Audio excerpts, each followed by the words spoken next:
Good morning, students. This is your Hindi class. Our today's topic is उत्साह. यह कविता कवि सूर्यकांत त्रिपाठी निराला ने लिखी थी बेटा. आपके पाठ्यक्रम में इनके दो कविताओं के भाग हैं, एक उत्साह और दूसरी है अट नहीं रही है. तो पहले हम प्रथम कविता कर रहे हैं उत्साह. तो हिंदी साहित्य जगत में महाप्राण निराला नाम से प्रसिद्ध सूर्यकांत त्रिपाठी निराला का जन्म सन 1897 ईस्वी में बंगाल के मेदिनीपुर जिले के महिषादल नामक स्थान पर हुआ था. इनके पिता राम सहाय त्रिपाठी उत्तर प्रदेश के उन्नाव जिले के गांव गड़ाकोला के निवासी थे. जब निराला जी 3 वर्ष के थे तो इनकी माता का देहावसान हो गया था. इनकी अधिकांश शिक्षा घर पर ही हुई थी. इन्होंने बंगला, संस्कृत, अंग्रेज़ी, हिंदी आदि में रचित साहित्य का गहन अध्ययन किया था. ये रामकृष्ण मिशन कलकत्ता के पत्र समन्वय का संपादन करते रहे तथा बाद में मतवाला पत्रिका का संपादन भी किया. निराला जी अत्यंत उदार, स्वाभिमानी, अध्ययनशील, प्रकृति प्रेमी तथा त्यागी व्यक्ति थे. वे स्वयं संगीत प्रेमी थे. अतिथि सत्कार करने में वे अत्यंत संतोष का अनुभव करते थे. वे विद्रोही प्रवृत्ति तथा पुरातन में नवीनता का समावेश करने वाले साहित्यकार थे. ये मुक्तक छंद के प्रवर्तक कवि भी हैं. इनकी रचनाएं जोश और उत्साह से भरी हुई हैं. उन्होंने गद्य और पद्य दोनों में रचनाएं की हैं. आपकी प्रस्तुत कविता उत्साह में कवि ने बादलों के माध्यम से समाज में क्रांति लानी चाहिए. बादल इनका प्रिय विषय रहा है और निराला जी विद्रोही कवि हैं. वे समाज में क्रांति के माध्यम से परिवर्तन लाना चाहते थे. वे क्रांति चेतना का आह्वान करने में विश्वास रखते थे जो उत्साह और जोश पर निर्भर करती है. उत्साह और जोश के लिए ही कवि ने बादलों को गरजने के लिए कहा है. प्रस्तुत कविता एक आह्वान गीत है. आह्वान मीन्स बेटा बुलावा देना या बुलाना, जिसमें कवि ने उत्साहपूर्ण ढंग से अपने प्रगतिवादी स्वर को प्रकट किया है. वह बादलों से गरज गरज कर सारे संसार को नया जीवन प्रदान करने की प्रेरणा देता है, जिनके भीतर वज्रपात की शक्ति, वज्रपात में भीषण शक्ति छिपी हुई है. वह संसार को नई प्रेरणा और जीवन प्रदान करने की क्षमता रखता है. इसलिए कवि ने बादलों के विशेष गुण के आधार पर इस कविता का नाम शीर्षक रखा है. इस कविता के माध्यम से कवि ने बादलों के 2 रूपों का वर्णन किया है. एक परोपकारी के रूप में, जिसमें बादल बरसकर धरती की प्यास बुझाकर शीतलता प्रदान करता है, तो दूसरी ओर क्रांति का प्रतीक मानता है.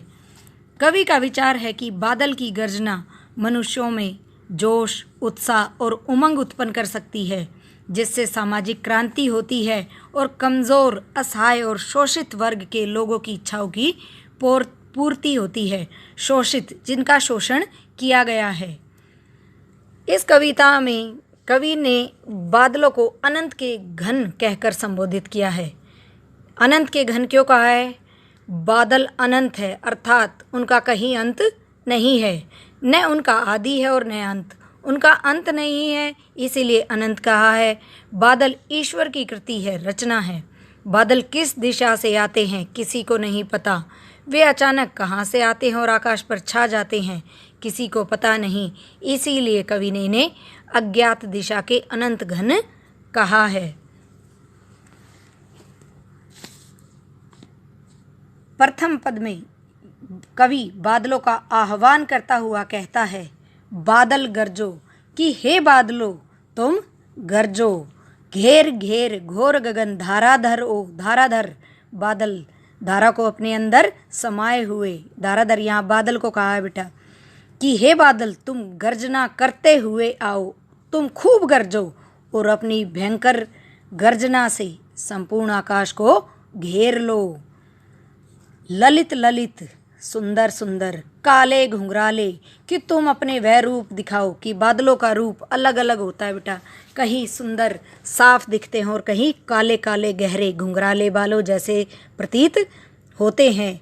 बाल कल्पना के से पाले, कि बालकों की कल्पनाओं के समान तुम अपने सुंदर सुंदर और काले काले घुंघराले बालों की तरह अपने रूप को दिखाओ, तुम बालकों की कल्पना के समान हो। विद्युत छवि उर्मे, कि तुम्हारे हृदय में बिजली की चमक छिपी हुई है।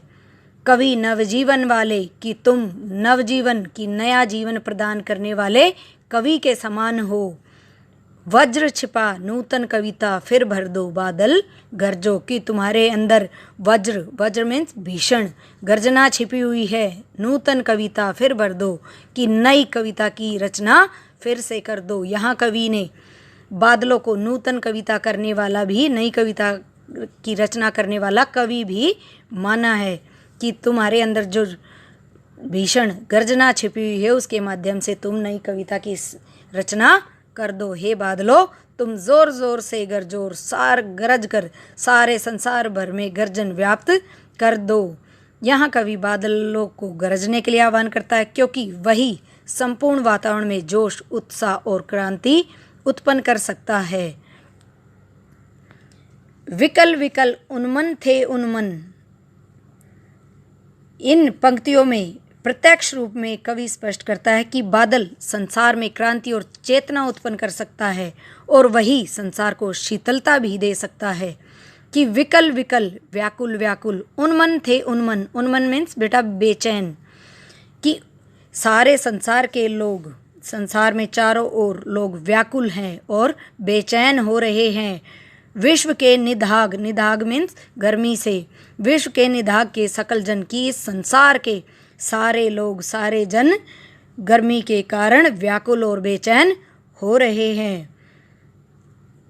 आए अज्ञात दिशा से अनंत के घन, कि ये बादल न जाने किस अज्ञात दिशा से बादल आते हैं और तप्त धरा जल से फिर शीतल कर दो बादल गरजो, कि हे अज्ञात दिशा से आने वाले अनंत, जिनका कोई अंत नहीं है, के बादल, तुम अपनी तप्त धरा की इस तपती हुई धरती को जल से फिर शीतल कर दो, कि इतनी जोर से बरसो कि इस तपती हुई धरती को शीतल कर दो। संपूर्ण पृथ्वी गर्मी के कारण तप रही है, हे बादल तुम खूब वर्षा करो और गर्मी से व्याकुल और बेचैन लोगों को और इस पृथ्वी को शीतलता प्रदान करो।